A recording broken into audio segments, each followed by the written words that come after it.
These pager attacks across Lebanon are a declaration of war by Israel. That's according to Hezbollah leader Hassan Nasrallah, and he's put the armed group's tens of thousands of members on alert.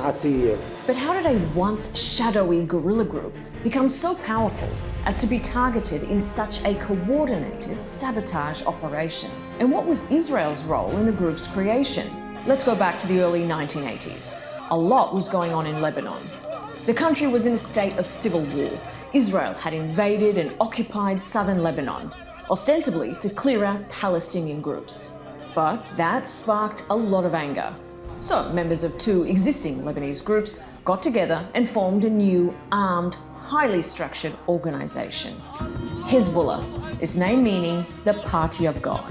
Its doctrine, released in 1985, says its chief aim was to liberate Lebanon from the imperialists and invaders. For the next 15 years, it fought Israeli occupation, and in 2000, Israel finally withdrew from southern Lebanon. But Hezbollah's war of resistance continued. Why? Well, there were still a few reasons.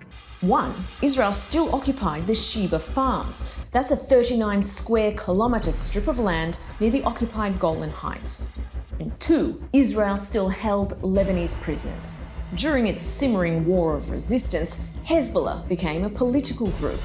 The bloc's power has diminished, but it still controls about half the seats in the Lebanese parliament. It's also involved in social services and provides healthcare and education to some of Lebanon's most impoverished communities. In 2006, Hezbollah kidnapped 2 Israeli soldiers to leverage in a prisoner swap.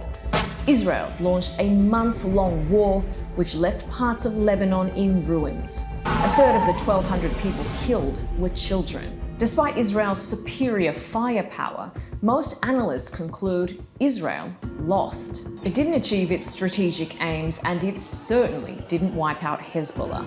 In fact, arguably, it made the group stronger.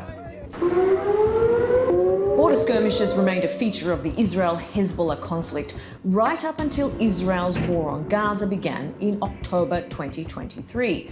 Hezbollah escalated its cross-border attacks. Israel did the same.